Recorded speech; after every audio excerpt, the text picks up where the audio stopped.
Hello, hello, hello. Welcome back to another episode of the Reserves Podcast with Emiliano and Colin.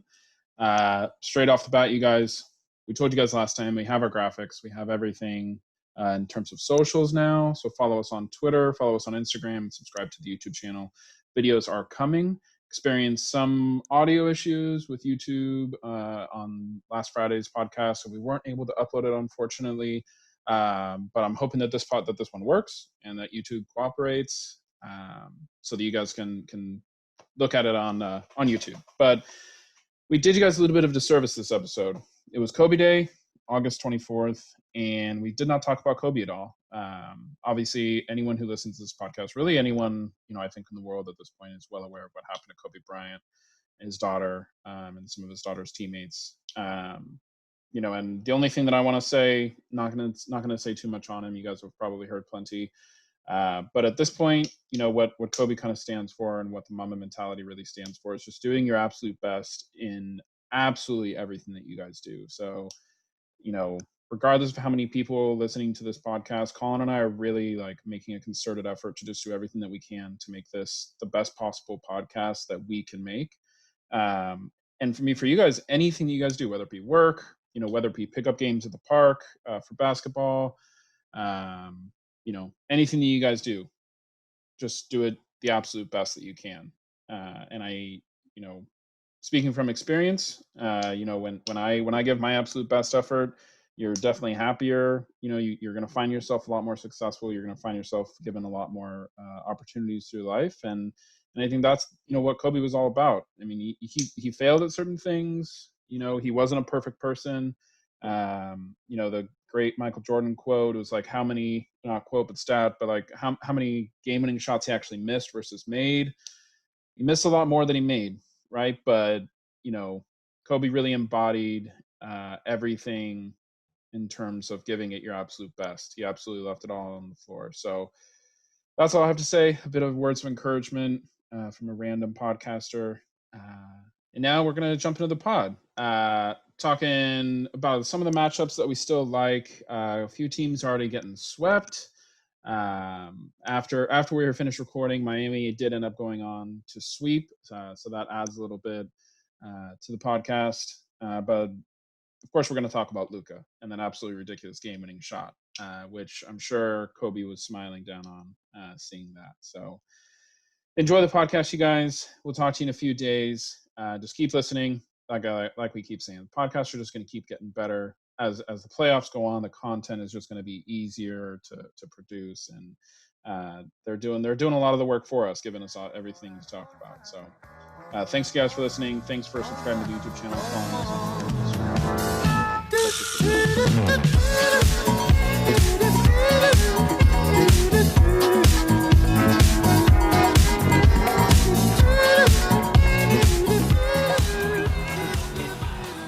Finney-Smith to inbound.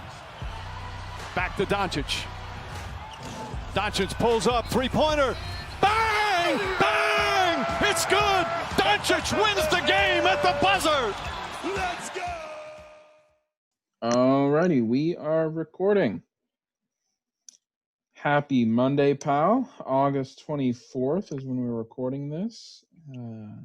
A absolutely ridiculous weekend of basketball. We're gonna absolutely jump in. We're gonna jump in everything that happened this weekend.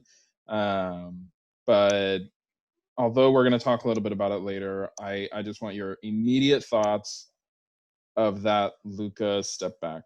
Not only it being a buzzer beater, but just the confidence as a young player. I mean, you even kind of said it. We were FaceTiming, which we do often in those kinds of situations. And almost right away, you said that it kind of reminded you of LeBron. So why don't you kind of take us through what were your immediate thoughts when you saw that step back go in for the game winner?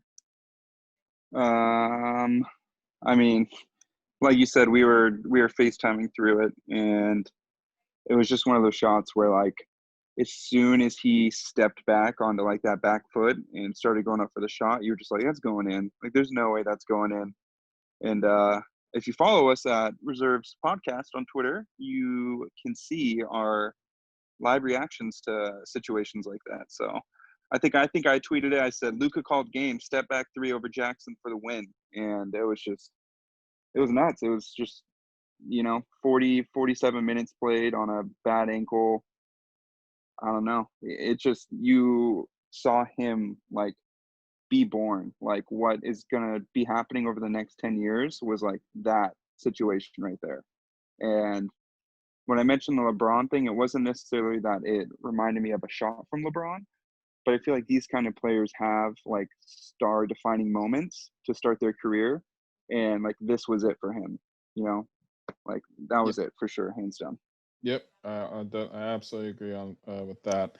We're going to dive a little bit more into the Mavericks Clippers in just a little bit.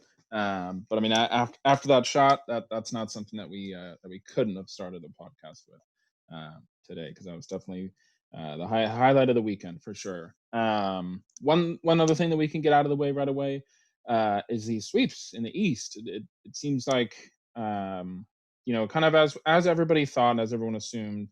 The West's first round of the playoffs is a lot more exciting than the East. Both the Raptors and the Celtics swept. They swept in different situations, though. I think everyone thought that the Celtics 76ers, if you had told them at the beginning of the year, that might have been the most exciting series in the East, right? But injuries happen, and Embiid really isn't able to carry the team through, and the Celtics sweep. In the Raptors case, there's nothing to talk about really. The Nets simply didn't have the power to get through really any team. The team that landed itself in the 8th seed is not the team that got itself in the 8th seed throughout the regular season. So not too much to talk about there. One interesting thing is the Heat. I think that I mean, at least I did. Colin, let me know what you thought, but I thought the Pacers would put up a little bit more of a fight, than they have been, and what's been showing in these games. Are you surprised at all that the Heat are up 3-0 on the verge of a sweep tonight? Yeah, I mean, I think we all thought that the Pacers would be winning at least like 1 to 2 games. Like it was always going to be Heat in 5 or 6, but the last couple games have been pretty close. But I know I touched on it the last podcast. The Pacers not having Sabonis is a pretty big factor for them, not having that front court presence when it comes to scoring. And then, Oladipo coming off the injuries first couple games back, and TJ Warren being guarded by pretty much Jimmy Butler for the entire game. But yeah, I mean, I thought the Pacers would at least win at least one game. But Yeah. I mean, the Heat are proving that, they're a formidable foe. Yeah, no, definitely. I mean, the last game, the game that put the Heat up 3-0, Heat won 124 to 115. And then even just looking at the stats right now, the Pacers probably put up their best game in terms of, really making that effort to get past the Heat, and the Heat were just simply better. So I think this is really just one of those times where, it's just not in the cards, and you just play a team that really, like, no pun intended, but it's just getting hot at the right time, right? Like that's kind of what everybody was talking about. Like the Heat were heating up, that pun intended on that one, right at the right time. And all the credit in the world to Jimmy Butler for kind of finding what appears to be kind of his perfect team. So congrats to those 3 teams. We can potentially assume that the Heat are going to sweep, and those are 3 sweeps in the East. So 3 of the 4 first round playoff matchups in the East are going to result in sweeps. So that definitely interesting there. Anything else you want to kind of talk about as far as the sweep goes? It's unfortunate, the Celtics and Sixers, but those three first round matchups really don't leave us too much to discuss.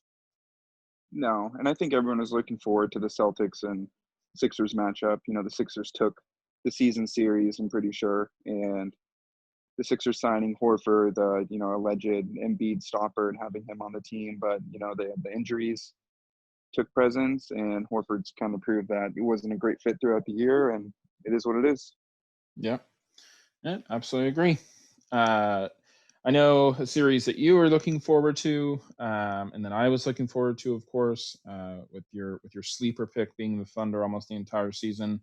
The Rockets are up on the Thunder 2-1, but I really think that the Thunder might still be probably the most underrated team We'll get into each one, but with the Jazz kind of, like taking over the Nuggets, I think the Thunder are truly the most underrated team in the West playoffs right now.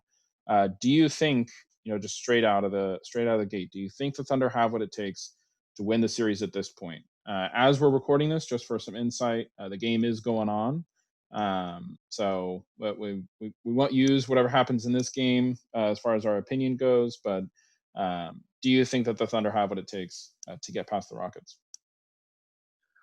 I mean, that's a hard one. I know when we talked about this initially, I said it was more so going to be a factor of, are the Rockets going to hit their outside shots? Mm-hmm. And for the most part, they have been. So I think that's why they're up 2-1 right now. But that last game, pretty sure that, they had 29 off the bench from Schroeder. And, we can't expect that every game. So I think the Thunder really have to buckle down on their perimeter defense to be able to bring this one out. But, I mean, I think it still has a chance of being a good series and pushing itself to 6 or 7 games. And, anything can happen. Yeah, no, absolutely. I think, the number one question right now, so Russell, my buddy Russell. Russell Westbrook's not playing game 4, which as we mentioned is happening right now. So I think it kind of opens the window for the Thunder to tie things up. And then at that point, it's just a 5-game series. It's very similar to the Mavericks and Clippers. Regardless of what happened in the last 4 games, it's a brand new series, 0-0, 5-game series. What's going to happen in game 5 if we do see Russell Westbrook come back, which it kind of sounded like he almost might have played today. So I think the chances of him coming back for game 5 are high. Like I said, it's a 5-game series, so it's reset. But, does Harden, this kind of gives Harden an opportunity to truly prove himself once again, continue to carry this offensive load for the Rockets like he has in previous years. But with Russell gone, does that really change things, do you think? Or do you think that Harden actually plays 2 different games? One, version of himself when Russell is there, and then is he a completely different beast when he's by himself, which could actually, result in wins as well.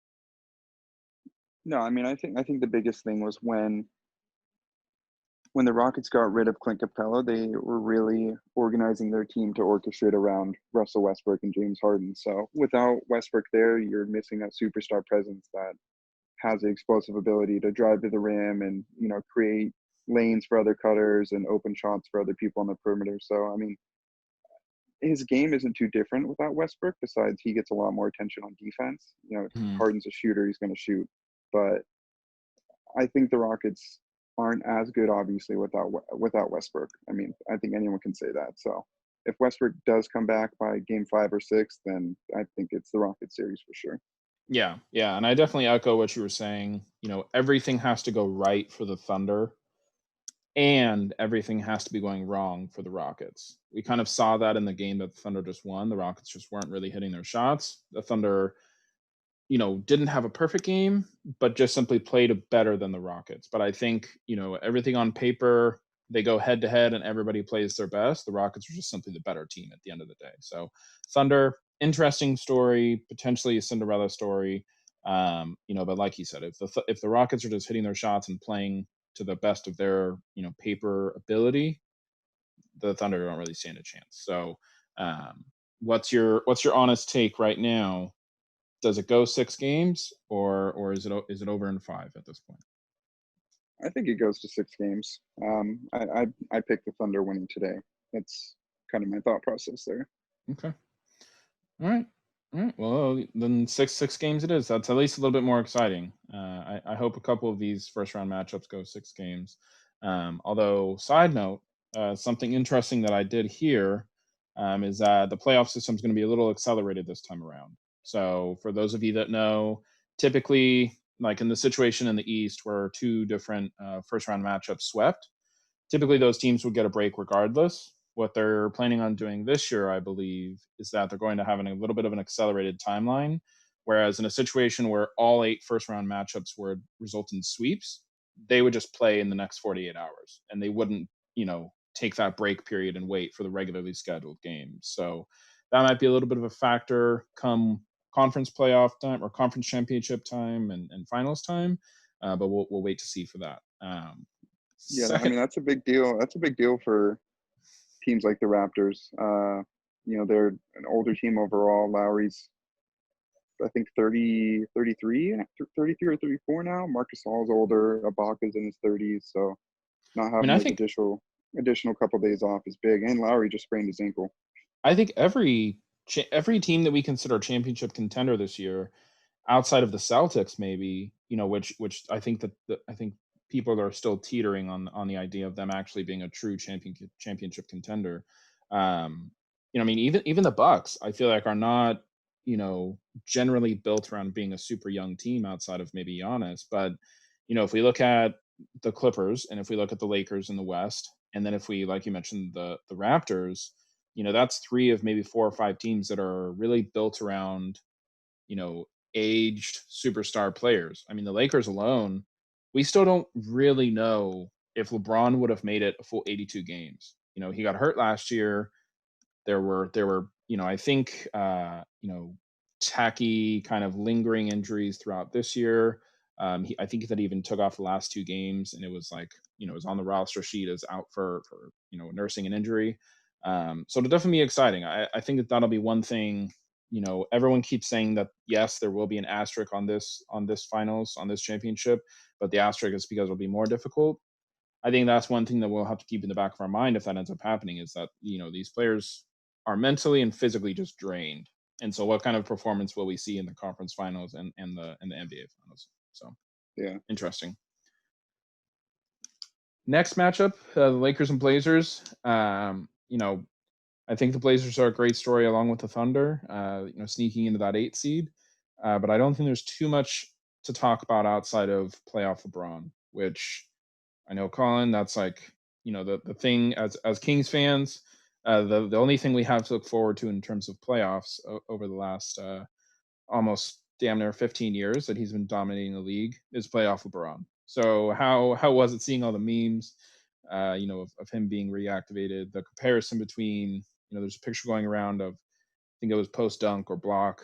He essentially looked into the camera and looked like, a completely different animal. And it's really similar to that meme of him in the Heat, where he's wearing the bandana and bent over. So was it did you expect this to be a little sooner, as far as playoff LeBron being activated, and what sort of chances does that leave the Blazers now that LeBron has appeared to decide to turn it on? Yeah, I mean, I was expecting this from him, like, coming out of the gate. Maybe not the 38 points part, but I expected a high 20s, low 30s points per game average. The Blazers don't really have any people to guard him. I mean, Melo's been doing a decent job on him, picking him up full court basically. But I mean, 30, 12, and 8, solid game from him. Good shooting splits. But I expect a little more coming out of this first round. I think he's been kind of pacing himself to see what it's going to be like. But I mean, Anthony Davis too held 29 and 11, 8 assists, good shooting splits. So Yeah. I think as we get deeper into the playoffs, we'll have to see more games like this from him. Yeah, no, definitely. And I mean, I think the deeper that we get into the playoffs, there's the supporting cast really needs to step up. That's kind of been, a narrative that's been happening right now, is like the Lakers are proving that they don't really have that third person like we originally thought. Kuzma, the more and more that he plays with everyone, it's like, okay, you can't really rely on him like you would want to for those 15 to 20 points a game. I think Howard is doing a lot of things that don't show up on the stat sheets, along with someone like JaVale McGee. But Danny Green, I feel like, is someone that for me, I expected a little bit more out of. I really expected, once the playoffs started, for him to just cement himself as that third scorer, that third guy. Of course, with age, the defense that they were probably hoping to get from him isn't there anymore. But it's been interesting to see that the Lakers really don't have that third, like, guaranteed thing like so many of these teams in the playoffs do. Yeah, I mean, Kuzma is supposed to be that guy, but I mean, he's still so young and so raw that you can get 24 points from him one game, and then the next game you get, 7 points on 2 of 6 shooting. So it's just, I don't know. They need their bench unit and support players to really bring the consistency over the next, month or so in the playoffs if they want to try to make a deep run. They Yep. need at least 2 to 3 threes from Danny Green a game, I think. Yeah. Yeah, I absolutely agree. So what are your thoughts there? We'll just keep with the trend. Do you think this one is going to Game 6? I personally don't. I think the Lakers win out, and I think it goes 5 games. Like I said, Blazers great story, snuck into the 8th seed. Another year of Lillard's prime down the drain. Unfortunately, I think that he's going to be a little bit like Malone. I think that at the end of the day, at the end of his career, he's going to be one of those all-time greats that just never wins a championship. But this year in particular, 5 or 6 games. I think 5 games. There's a possibility that maybe Lillard goes off for, another 50 bomb or even 60 bomb and they steal a game. But I think at this point, LeBron does what he needs to do to solidify this series for them. Yep. Yep, exactly. I completely agree. Once playoff LeBron is activated, there's very little teams that I think can stop him from getting what he wants in terms of winning. So Yeah, I mean, and this has been like a disappointing series from him from a standpoint, aside from this game. So, I mean, going forward, he's for sure going to have to step it up. But Lakers in 5. alrighty, so next series we want to talk about Jazz Nuggets, which it's been a disappointing series for me so far. The Nuggets got absolutely annihilated a couple games ago. That game 3 was absolutely disappointing.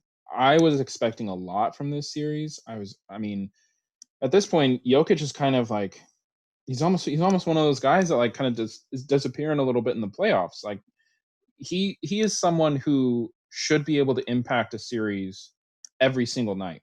Like he is someone who even if he's in LeBron's situation, his first round in Cleveland, where like he's the only guy on a team, realistically, like skill level wise, Jokic is someone who should be able to carry teams through wins, and he just isn't that guy. And I can't understand why.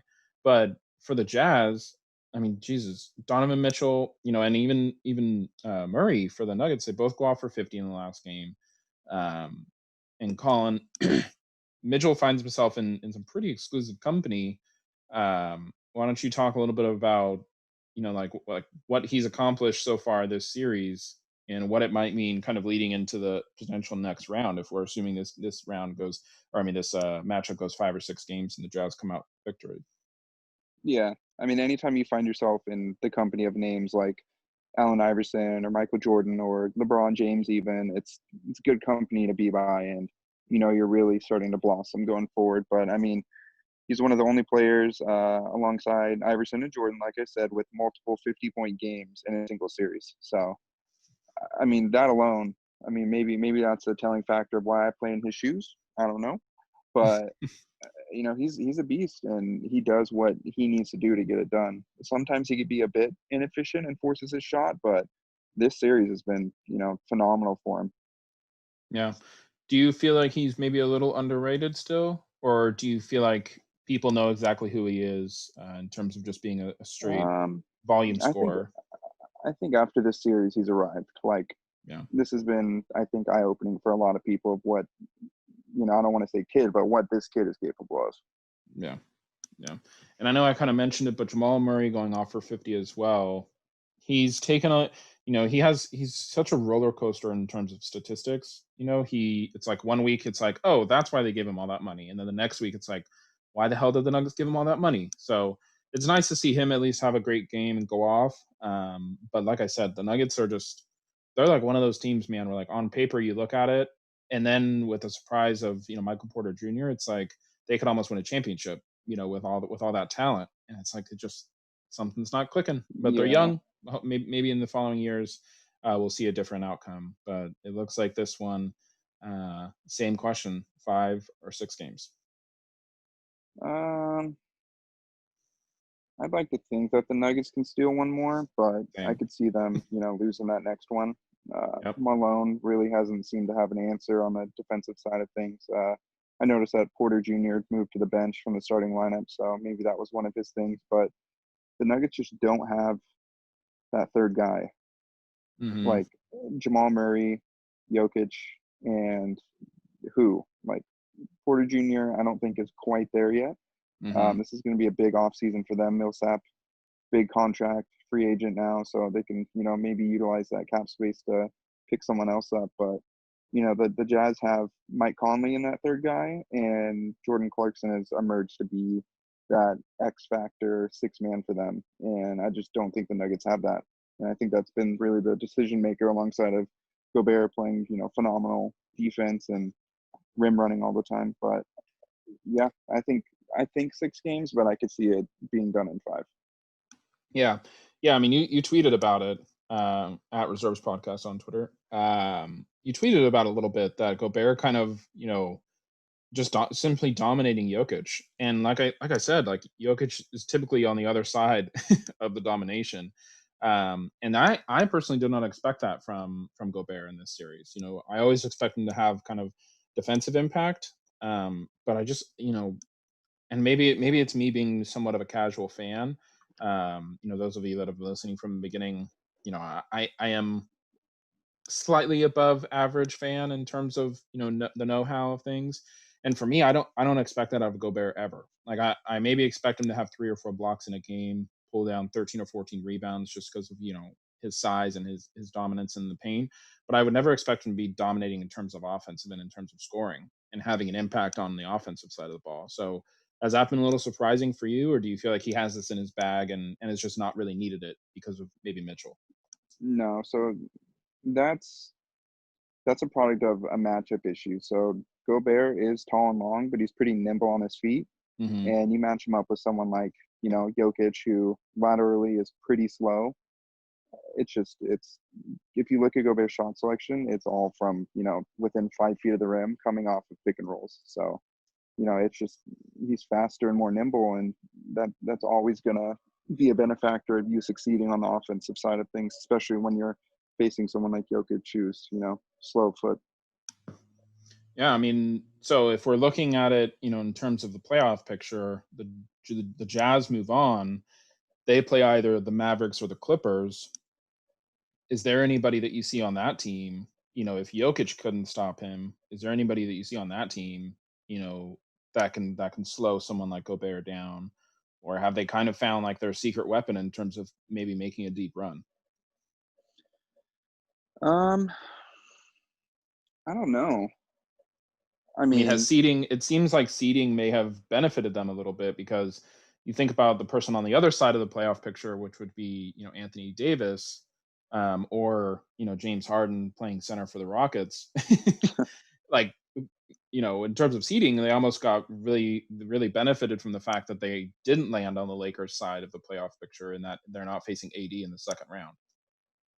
yeah, I mean, I think Mavs Jazz would be a better series. A lot of people forget that Kristaps was a defensive presence before his knee injury. I think he was putting up like 3 blocks a game or something that season on the Knicks, but that would definitely be a good matchup. They're both tall, long, huge wingspan, and Gobert would have to, show out on Kristaps on the 3-point line. So I think that would be the better matchup in terms of those two. Yeah, yeah, I agree. Speaking of the Mavericks, Mavericks Clippers. It is tied at 2-2, and I always like to say in these situations that now the series is 0-0. Come back tomorrow, and it's a 5-game series. You just reset. Forget the last 4 games, and it's reset at five-game series. So we talked a little bit about Luka, but you know I think before we talk about Luca, and I know that it's not on our outline here, which we we're trying to really hard to stick to the outline, but I realize we left something out. Are you a little disappointed in terms of what Kawhi and PG have not been able to accomplish in this series? I think for me, not shooters go through lulls. Even Clay Thompson went through. I remember a couple years ago, like a 10 to 15 game just like drought where he just couldn't hit. And Clay Thompson's going to go down as maybe a top 5 shooters, of all time, right? So shooters go through lulls, and I totally get that. But in terms of defense, even watching the game, I feel like we saw like a different Kawhi last year, and even certain parts of the regular season where it's like you knew where he was on the floor constantly, and even if he wasn't defending the player with the ball, he had an impact defensively on every single time the ball was on their side. He had an impact on the defensive ball. So, are you a little disappointed in terms of what the Clippers are doing defensively? No, I mean, I think Kawhi Leonard's had a pretty good series. Every game I'm pretty sure he's had above 26 points. He's eclipsed 34 a couple times. I think the real issue here, let's go ahead and say it, is playoff P, pandemic P. Where is he? Like, I don't, you pay this guy like all this money. He's, allegedly a superstar, top 15 caliber player in the league, and he gives you 9 points. I don't know what Kawhi's really supposed to do outside of that. He can't pick up all the slack. Um, I don't know. It's just the Paul George thing is just mind-boggling to me. That's really where my headspace is with that one. It's just, I don't get it. Yeah, I mean, I don't know. Maybe it's just the optics. I know that I don't think that there's another player in the league quite like Kawhi in terms of having like a quiet triple double of 40 points, 15 rebounds, and 15 assists at times. But like optics wise, I'm not seeing his impact on the defensive side of the ball. So that might just be me, not paying attention to the right things. But yeah, playoff P. I don't want to expose too much of our hot take, but has by far maybe been the most disappointing piece of the Western Conference playoffs. It's the easy one in the East is the Sixers, of course, but I mean, and especially for Kawhi, you start to question his decision making because he tells the Clippers, "Hey, the only way I'm coming here is if you trade for Paul George," and now Yeah. that's not really working out for him. So yeah. So last game, Paul George, 45 minutes, 9 points. Game before, it's 38 minutes, 11 points. Game before that, 14 points, 32 minutes. He has eclipsed 20 points one time against a team who struggles a bit in perimeter defense. It's just, I don't understand where he's at. And he came out with the ice on his shoulder after earlier this year saying his shoulder feels so much better. Like, I feel like that's almost the same as how people view LeBron coming out in the hand cast after the finals. Yep. Like, Yep. I don't know, hurt shoulder or not, 9 points in an overtime game, in a huge game. It's just not acceptable. No, not after that contract, and not after you kind of you set yourself up with the expectation of winning a championship and dominating when you do the things that they did in the offseason. Paul George requesting a trade, Kawhi Leonard orchestrating the whole thing, both of them landing with the Clippers, and the Clippers really building their next couple of years around these guys.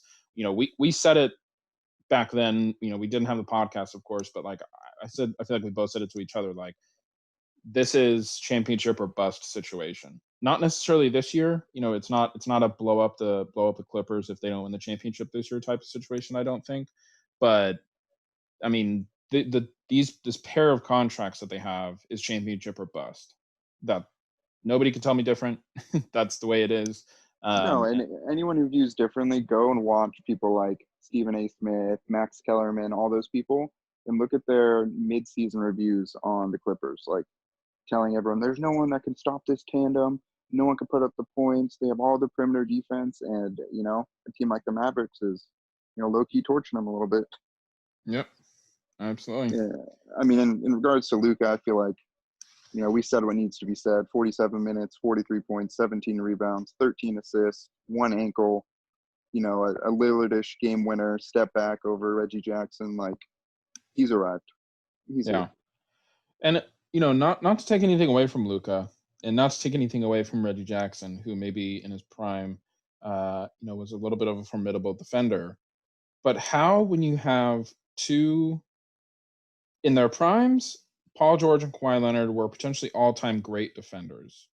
Kawhi maybe being, aside Dennis Rodman, Michael Jordan, Pippen in terms of like top 5 all-time impactful defenders. How do you, even on the switch, who's taking the shot? With less than 5 seconds, who's taking the shot.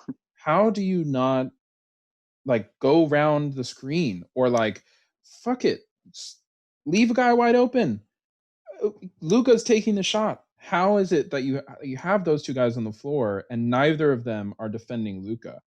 To me is a question that has to be asked, and a question that I'm sure Kawhi is asking himself right now.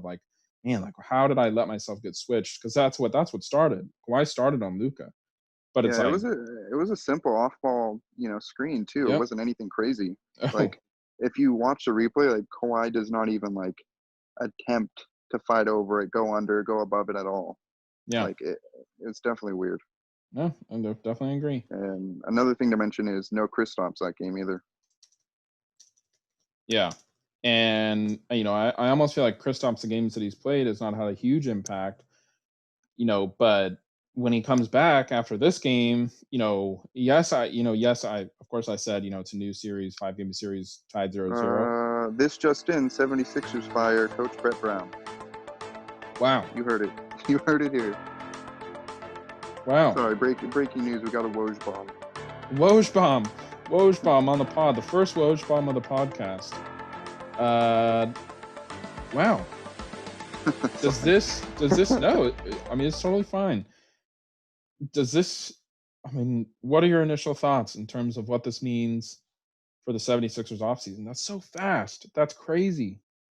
I think Elton Brand's next as a GM, and this is going to be a crazy offseason. Wow. What was our hot take last week? Do the 76ers blow it up? Psychic. Yeah. Wow, that's crazy. Well, hey, the Kings are looking for a coach. I know we say we're not, but the Kings are looking for a coach. Well, all right. I mean, let's just jump into hot takes. Ow, my hand, that's hot. This one's hot too. Okay, we're trapped, everyone for himself. So, first hot take we have here, as we're still taking in the news of Brett Brown already being fired. That almost makes me think it's so unfortunate. You hate to see, and of course I'm already getting off track. 10 seconds into hot takes, but you hate to see injuries, kind of sideline hopes and dreams of potentially winning a championship. But you also kind of hate to see, injury leading to a coach maybe being fired when maybe he shouldn't have. The team just wasn't, I think, built to have great chemistry. But that's just it's so fast. They just got swept yesterday, and already he's fired. So crazy times, crazy off season coming for sure, like you said. Speaking of off season, our very first hot take, and Colin, I just want you to take us through this one. Buddy Hields' future. What's your hot take on what you think Buddy Hield is gonna be this offseason and moving forward in the future? I think there's about a 75% chance that he's not in a Kings jersey next year. Wow. Yeah, I think we move towards a trade that's more along the lines of getting, a young potential player and a couple assets moving forward. And I think Kings are entering a partial retool, not a rebuild, but a retool, a reset for a year or two and hopefully come up on the right side of things. But, 76ers is a possible destination for them. Yeah. 76ers, definitely possible. At the end of the day, I feel like Buddy Hield is a combination of two things in terms of a trade piece. Not only is he kind of a contract dump because, he went through peaks and valleys of proving his worth in terms of the contract that the Kings gave him, but I think that for a championship contending team, he's exactly what, a team like the Sixers would need in terms of just like a volume 3-point scorer. The Kings, I think to a certain extent, asked a little bit too much from Buddy. I think they didn't quite understand and use his limitations to our advantage. But for a championship contending team, he's exactly what that team might need. He's almost, and I hate to say it just because he's so much younger than JJ Redick is at this point, but he's almost like what JJ Redick was to the Sixers a couple of years ago. Am I wrong in saying that? I think Buddy's a little more streaky. Mm-hmm. I think that he has the capability of going off for 35 to 40 in a game, and Redick didn't quite have that. But with that being said, I think his return value is somewhere along the lines of one pick in the teens, early teens or mid-teens first round, or two late first round picks in the mid the mid-20s, along with a couple assets. So, I mean, if the Kings can bring that in, then I think that'd be huge for us. Yeah, no, definitely. What was the trade that you brought up to me right before we started recording? And it resulted in the Kings getting Embiid. Now, all the Kings fans out there, don't get too excited. The Kings front office, probably isn't checking Twitter for our suggestions of what trades Well, should happen. it came off of Bill Simmons. Bill Simmons mentioned it in his podcast. It was an Embiid to the Kings trade, and I kind of formatted one. It was the Kings getting Embiid and sending the Sixers Buddy Hields, Rashawn Holmes, 2020 first round pick, a 2020 second round pick, and then a top 5 protected first round pick in 2023. Yep. So I don't know. Maybe shout us out on Twitter at Reserves Podcast. Let us know. Are you willing to trade the Kings' future once again? Kind of go through that cycle once again of not having first round draft picks for a superstar like Embiid. If you have different trade ideas, let us know that as well. Everything's up in the air right now. I know Buddy is our hot take, and I don't disagree with the 75%. It's a little higher than I was expecting you to say, but I was on the side of Buddy being traded this season anyway. So yeah, just based off of what he said in like the post game press conference of read my body language, read what I'm saying, like what I want, what I'm worth, and that along the lines of GM changes and front office changes, and I think he needs a change of scenery, and I think a lot of teams out there want him. Yep, definitely. Final piece of the podcast, our second and final hot take. It's about Paul George, and it's about Luka Doncic.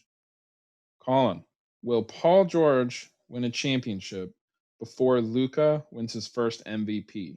So we're including this year where Luka did not win the MVP, and we're including Paul George's 4-year contract with the Clippers, which is 1 year in. Will Paul George win a championship before Luka wins his first MVP? If the Clippers get past the Mavericks, they're winning it this year. So I wow, think this one's pretty short and sweet. So yeah, if they can make it past the Mavericks, then this one's in Paul George's favor. But I have Luka Doncic winning MVP next year, so it's kind of just whichever one comes first right now. So you're saying if the Clippers make it past the Mavericks, there isn't a team in the West that can stop them from getting to the finals? It's not that they can. I don't know. I feel like this was their worst matchup in the West, and if they can get past this, then they're fine. All right. Well, I was not expecting that, but I guess. What are your thoughts? I don't know. As much as we all want, I think every NBA fan wants to see LA versus LA at this point for Western Conference Finals, but I just don't. I'm not on the same page with everyone in terms of the Clippers being a foregone conclusion. Of them ending up in the finals. Especially even with this first round. Maybe speed bump that a lot of Clippers fans would probably call it in terms of them being tied 2-2 to the Mavericks. I just don't think that it's that easy to assume that they can either land in the finals and win the finals. Because even when they get to the finals, there are teams in the East that I think are similar matchups to what the Mavericks are putting up to them right now. And then it's like, yeah, I mean, I don't know. I was not expecting that. I am not on the train of the Clippers being the favorites in the West. I still think it's the Lakers. And if you had a gun to my head and you were asking me, who the third team might be from the West, I'd probably be calling it the Rockets. And in a world where the Rockets and the Clippers end up, paired in the Western Conference Finals, I'm not putting all my money on the Clippers making it past the Rockets either. So I don't know. I mean, for playoffs, it's always depth. Depth is one of the most important things. One person goes down on the Clippers and they have just one more player to back that person up. Like, it's just a really deep roster. So that's kind of where my standpoint is. It's not necessarily on the superstars. It's their role players that they have. I mean, Lou Williams just put up, I think it was 35 or 36 points off the bench. Like, there's not really another team that can do that. And he does that, like, consistently. Yeah. Makes sense. I mean, hey, I should have listened to you at the beginning of the year with the Thunder, so I wouldn't put anything past you in terms of your future guesses. So one day you'll listen. Anything else? You got anything else for me before we get out of here? Close up episode 8. I don't think so. Got some exciting matchups tonight. Lakers, Blazers, and we'll see what happens. Yeah, I think when we talk to you guys again on Friday, I think maybe a couple more of these series are going to be closed down, and hopefully we'll be able to really see what the Western Conference Finals is going to look like, and maybe we'll be able to see who's going to be coming out of the East. So this is going to do it for us. Episode 8, another good one. Just keep on coming back. We're only going to get better. The quality, the video, the graphics, everything. We're just going to keep getting better. And there's no better time of the year than this. NBA playoffs are in full motion. So thanks for listening, guys. Like I said, follow us on Instagram, Twitter, subscribe to the YouTube channel. Just search Reserves Podcast. Yeah, that's going to do it for us.